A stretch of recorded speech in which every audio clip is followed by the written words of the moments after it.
Hello, everybody. Welcome back. Or maybe you're saying welcome back to us because it's been a little while since we've gotten to do this. Summer's wild and busy, and it's summer. And it's summer. So I've been hearing a whole lot of people saying, so is the podcast coming back? It's not coming back. It hasn't gone anywhere. That's right. It's just summer. Yeah, it's on vacation. Yeah. It was never gone. It just flows in and out, and it's beautiful. Just like the tide. Yeah, and just kind of like the conversations that we tend to have. Yes. Like, we don't come in here with like this preconceived notion of what we're going to talk about. We've actually like been hanging out for 20 minutes before like we hit the record button, and we haven't talked about what are we going to talk about. We're just hanging out. And I don't know, it's an opportunity for us to come together and to just kind of like share what's like bouncing around in our brains and just kind of like see what unfolds. So if you're tuning in, you're like, what is this about? It's like, that's a great question. We don't even know yet. Yeah. But at the same time, like, don't you think that should be the Christian experience of community and family? It's like there shouldn't be here's the goal for today, and here's the theological pursuit that I'm going to force into people. I'm going to enter into the conversation that God has prepared for us, and just be surprised by it. You know, and so I'll throw out a story, and maybe it could be a jumping ground. Cool. So Saturday, the student ministry was going to a Rockies game, which is super fun. Yep. I remember when I was in youth ministry, that was one of my favorite events that we did. And there's some really good stories with that. But that morning, one of my daughters, she woke up with this like super, super rough cough, like hacking up a lung. And so we have these like old COVID tests that we've just had for years. So we gave her one. Turns out she's got the COVID. The COVID. I know, the COVID. and so, we just basically told her, hey, go hang out in your room, whatever, 5 days, you're going to be fine. And I was thinking about that because I remember 4 years ago when somebody got COVID, it was such a different experience for how we treated that. It was like, oh no, you're going to die. Go to your room. We've got to check on you. But now 4 years later, with the gift of perspective, I can look at something and it's not really that big of a deal. And so I was thinking about that because like in life, I think I tend to have this thing where I forget some of the things that I've walked through before.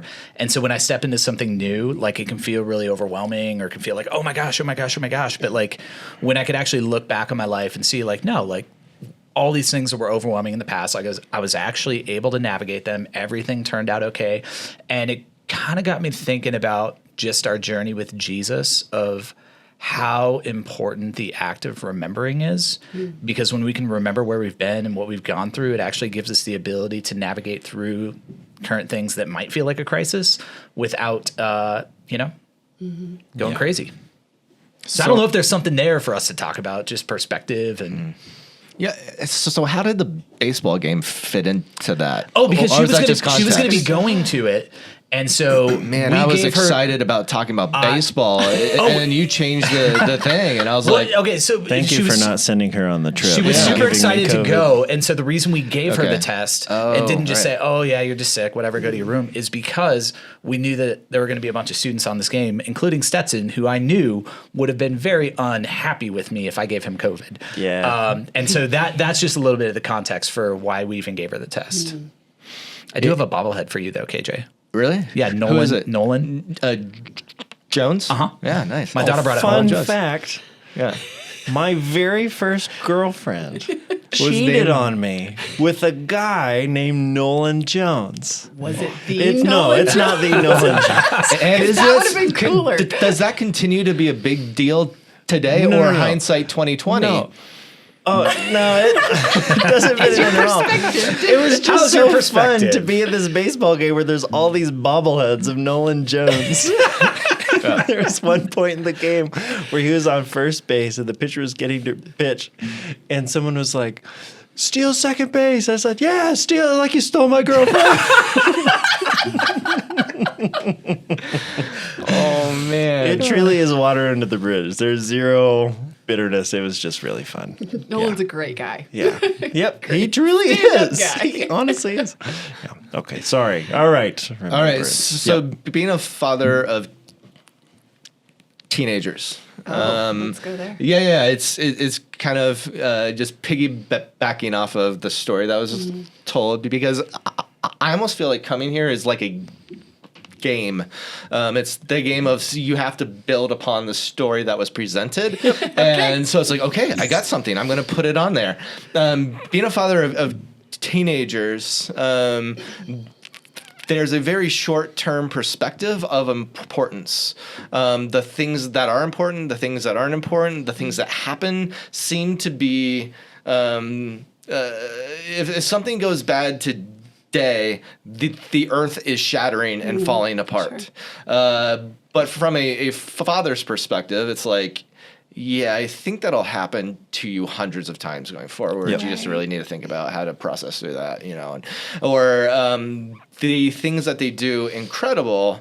It's they come to this. I have hit the apex of humanity, and I want to teach everyone and show them the things that I've learned. And I just want to be like, you're silly, because in the bigger picture of things, cute. Yeah, it's like that's adorable. But it's the things that they have begun to grasp, they get excited about, or they just get destroyed by, because the experiences that they have are very limited to a certain thing.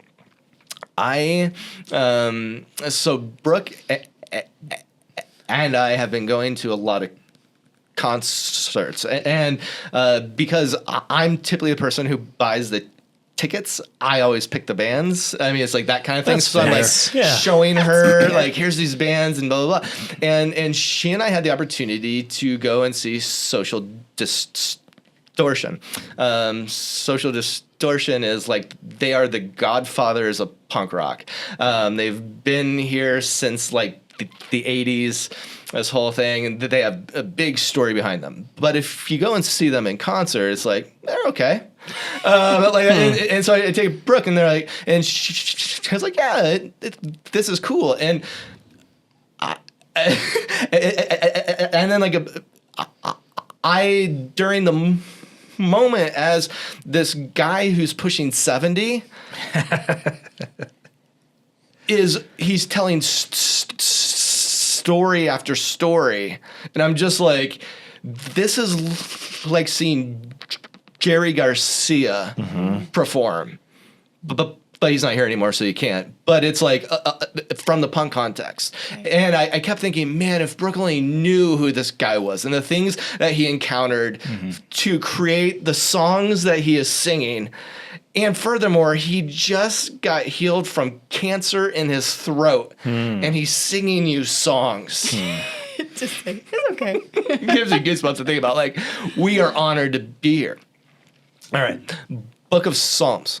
There has been this, so our church is doing a sermon series on the Book of Psalms, experiences that have been happening, different little pictures of David. And I got asked by someone who said, so are you guys going to talk about how he danced in the streets? Are you going to talk about how he played his harp? And if I talk to the average person about King David, they get excited about things they get excited about with David. And going through his Psalms is like going to a Social Distortion concert, but you don't know the story. Yeah. You don't know the story. It's an honor to engage these songs. And even the idea of dancing in the street, for instance,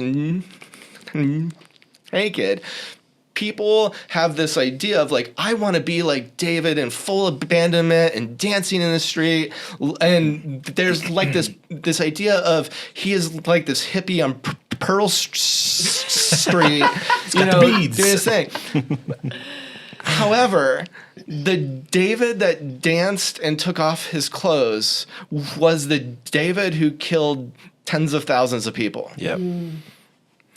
And you don't get the dancing on the streets with full abandonment apart from, you have to think about where his brain had been at that point. Like, you think about people who go overseas and experience tragedy, and they go to war, and the stories, they come back and they see things, and they can't get off their couch because of PTSD. Right. Yep. And so if you go in the book of 1 Samuel, 2 Samuel, almost like all of it is trauma. It's just trauma. He has experienced all of it, and then he dances in the street. Well, and I think that's what gives value and significance to David dancing in the street, right? Because I think sometimes the way we paint it, it's just this emotional thing. Oh, he was so in love with God that he went out and did this stuff, right? He was recklessly abandoned to it, and it's like, well, yes, but we can't understand the depth of that love, or the depth of that trust, or the depth of the transformation that happened in David's life without actually going to these other places, right? And truthfully, I don't know that we can fully appreciate David unless we go there. It's impossible. You can't. That's what I'm saying. It's like, you can't. Well, and that's why we're doing this series, because I think a lot of times the church has looked at David the wrong way, right? We've only painted this one picture of David. And then, every once in a while we'll talk about the fact that, he slept with Bathsheba and, killed her husband and that kind of stuff. But mostly we just want to talk about the good stuff. But it's like, no, that's just not human, right? When I think about my life, my life is not just a sum of my best moments. There are also all of the hard moments, everything I went through as a kid, all the dumb mistakes and the sin and brokenness that's in my life, right? You can't understand who I am today without understanding my story and my journey. Yeah. But even like the story of like Bathsheba, right? Like a lot of people and there, but like he ended up marrying her, and Solomon came from like this is it. Like, it isn't like, oh, it's full of sin and it's really gross. It's just like, oh my gosh, the whole story, the whole package, the whole. I have a psalm that isn't tied to any specific thing, but he's just old, and he's thinking about everything. And that's why I was kind of inspired by the COVID thing, because did he, in his old age, go, man, that Bathsheba thing, that just took me out of the game. Yeah. But in the moment, probably felt like it. Absolutely. Yeah. He could not see beyond. He was he couldn't see beyond it. Yeah. And that's the gift of perspective. Right. Right. You were talking about being a father of teenagers. I got a couple too. They only see the here and now. Right. Right. And part of our job as parents is to be able to come alongside and go, okay, guys, like the story is much bigger than 8th grade or 9th grade, right? Like there are more things happening here. And we're really good doing that as parents for our kids, right? Because they're like, oh, you dumb kid. And we love the kids, right? But but how often do we fail to do that with ourselves and the things that we're walking through? It's like, no, like there's the potential for so much more of our own stories to be written. How do we want those to unfold, right? Don't you think though, like, I don't know, just thinking about like with teenagers, I think, obviously God created them to have this reaction to these moments for a reason though, like we say it's our job. I think it's our job to be compassionate with them in these times, but also letting them feel the weight of what they're experiencing right now for a reason, and I agree with you. Same, giving grace to ourselves, feeling like this is really big. But I love, like Mariana in her message last week, talking about this, being in the desert and being okay with being in the desert, and that it's important to experience these harder things like that. And then this message that you're coming up, you haven't even taught it yet, but it's so good. But it's so good. And having the perspective of he's with you all the time, he is with you, and all the things that the desert moments that were in the past, he was with you. Yeah, I don't think it's denying what we feel. I think it's we bring a bigger perspective. Yes. And we try to help people see that. So it's like, yes, you're here. I get that. But let's look up. And I think from a bigger perspective, there's a bigger perspective of commonality. Right. And so as things seem like they're falling apart for our teenagers, for different people in our congregation, like their things are falling apart. But like if you've been around human people for a long time, it's pretty common to hit tragedy.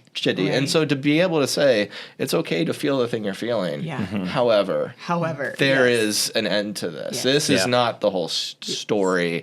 There is hope here. I've seen it countless times.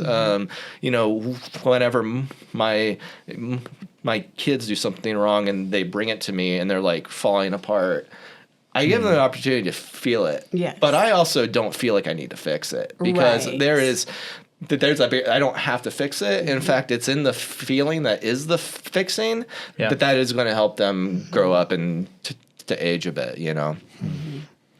So This makes me think about a couple of things. One is a song I've been listening to where bop. Yep, that's it. And it's That was just the first thing that popped it's in my just mind. catchy. Just popped in my I mind. can't get it out of my head. It's the hair. That's It's all. The hair. Were you in the car with Edison? Yep, that was it. That's the whole thing. It's going to be deep. Bop. Tell us your song. So the band is Iron and Wine, and he put out a new album that is very different from one's previous.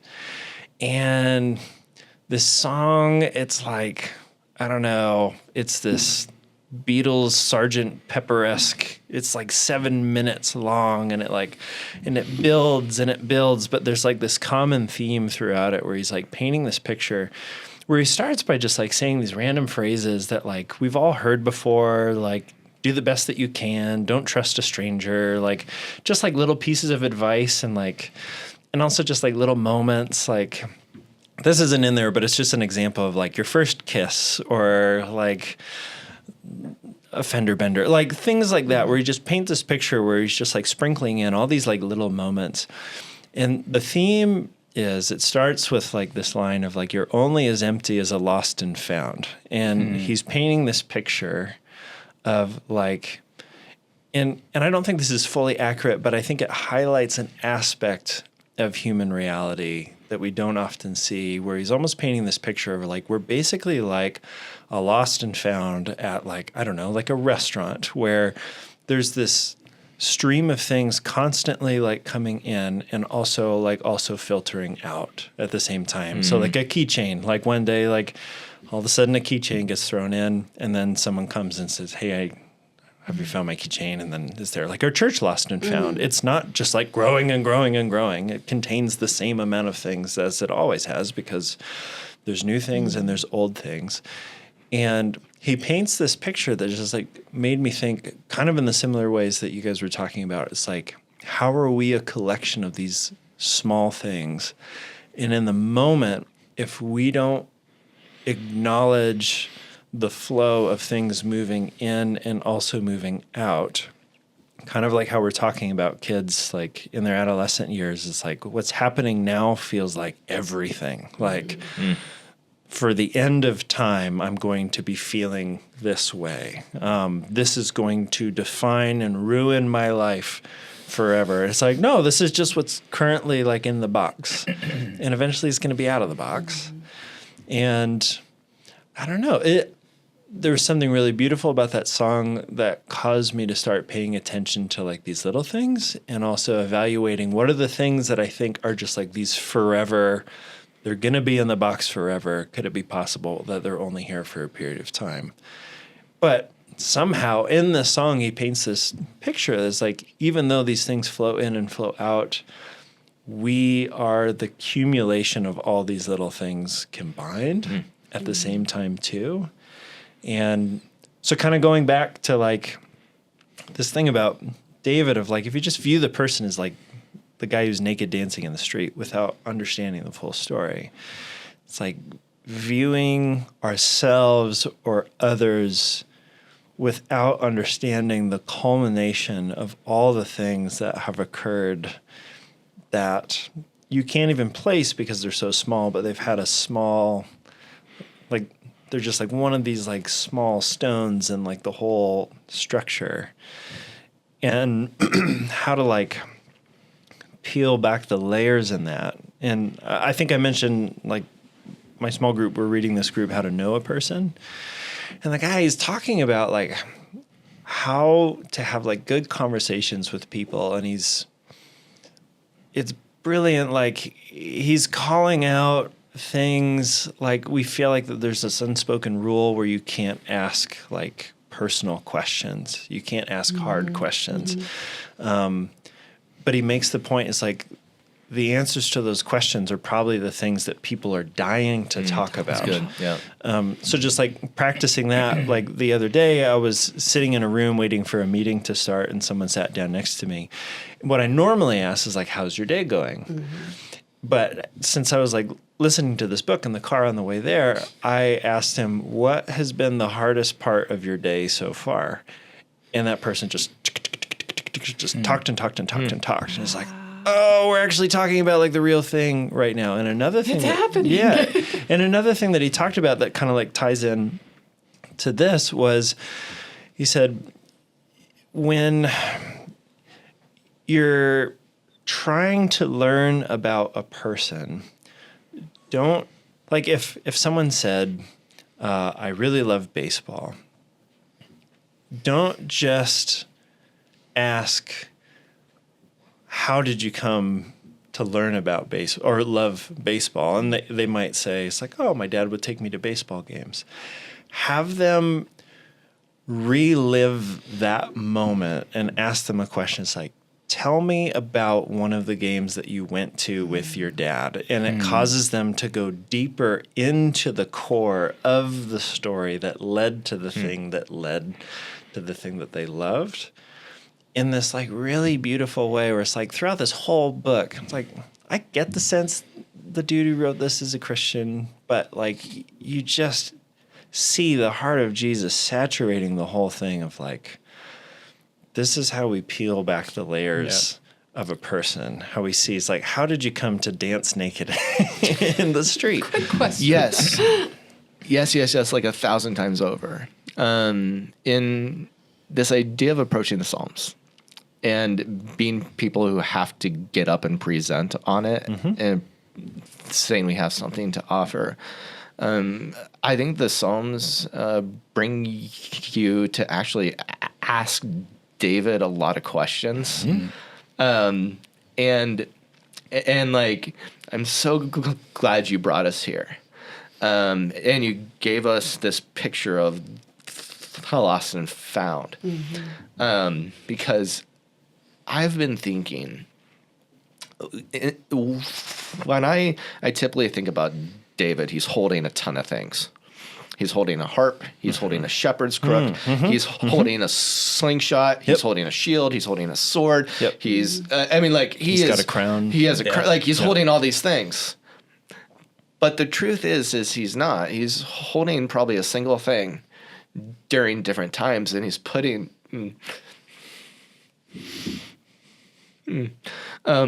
So coming here, before this conversation, I was thinking, at what point did David put his harp down and pick up his sword?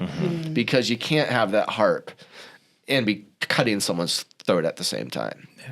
And so I've been thinking about like that a lot. And if you think in terms of this lost and found, him putting his harp in there, putting his slingshot in there, him trading, going up and camping in the fields by his sheep, to having a castle and the big bed, and I don't know, this lost and found is very eclectic and confusing, and then it seems that in the Psalms he found it again.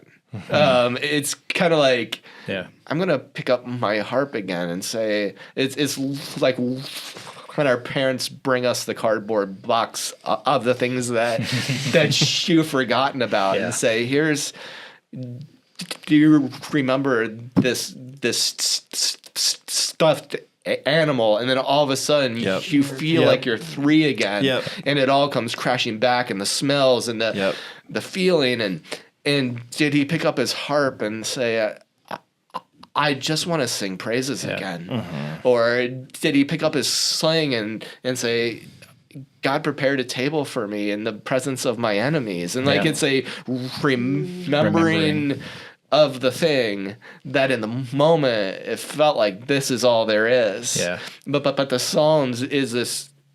It is like the invitation that David gives to God of "search me and know me."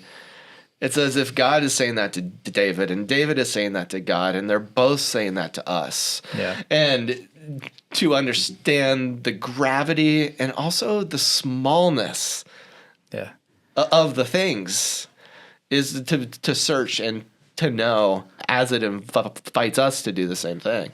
So one of the things that, like, as we were preparing for this series, and even now as we're kind of walking through it, that I've been most excited about is I feel like this whole thing is an invitation for us to be able to have those hard conversations.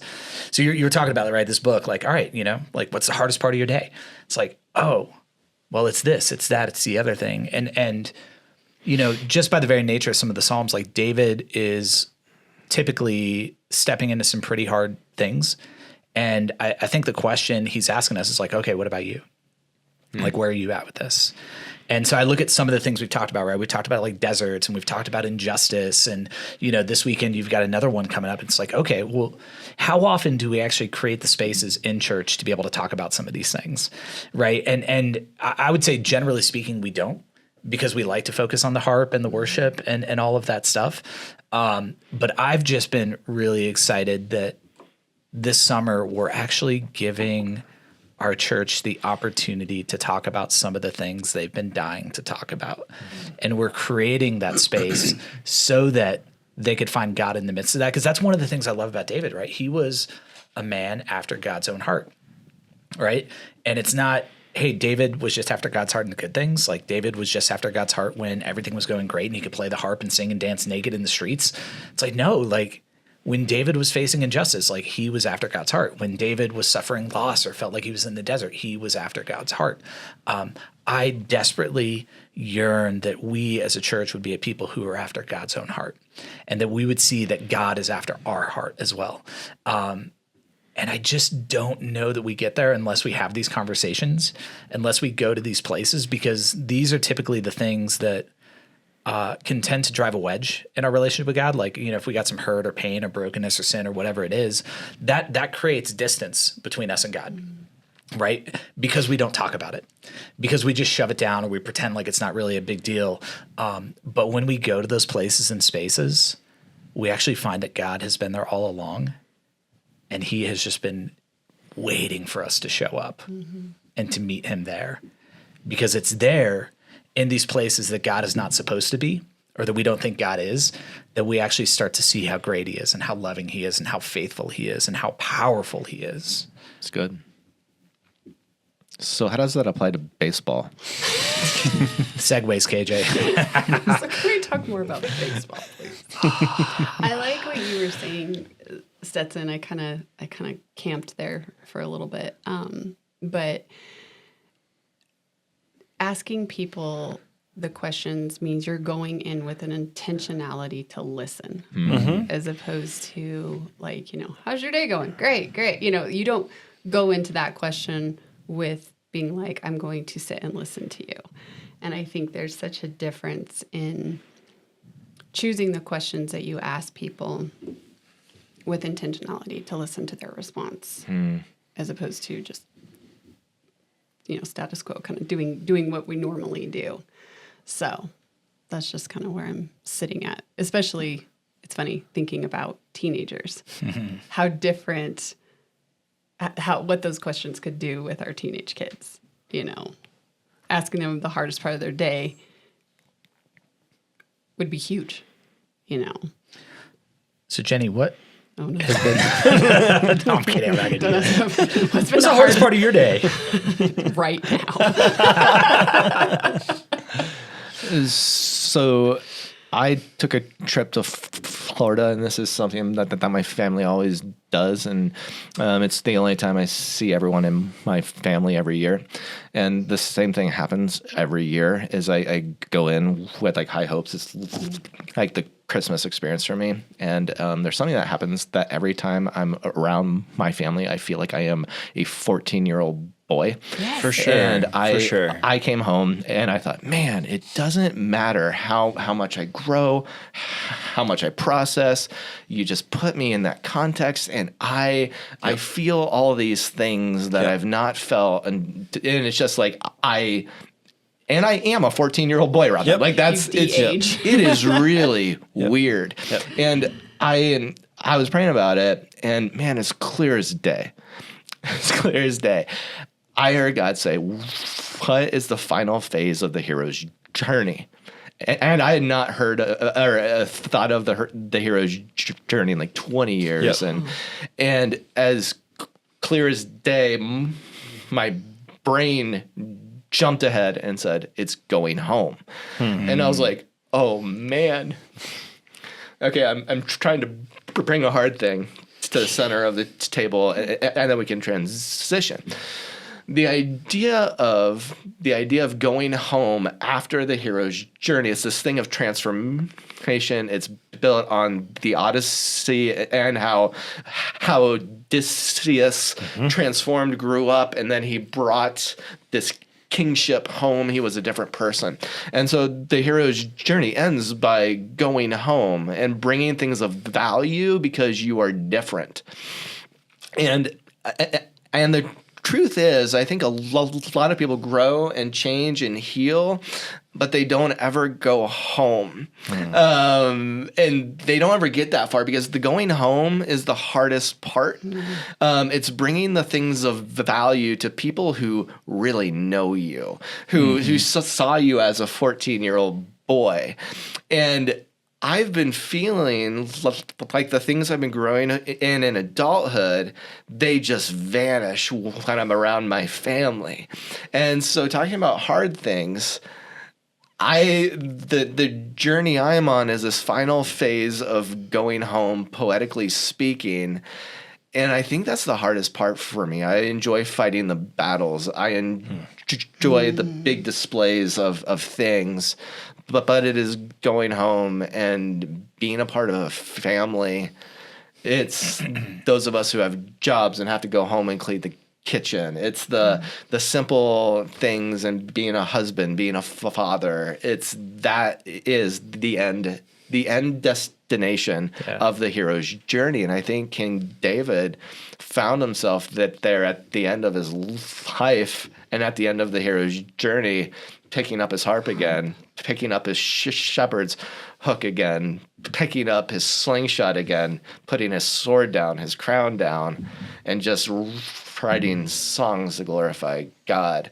I'm excited about that. Yeah. It seems like, in my mind, it seems like there's two pitfalls that could prevent us from seeing that or from that happening.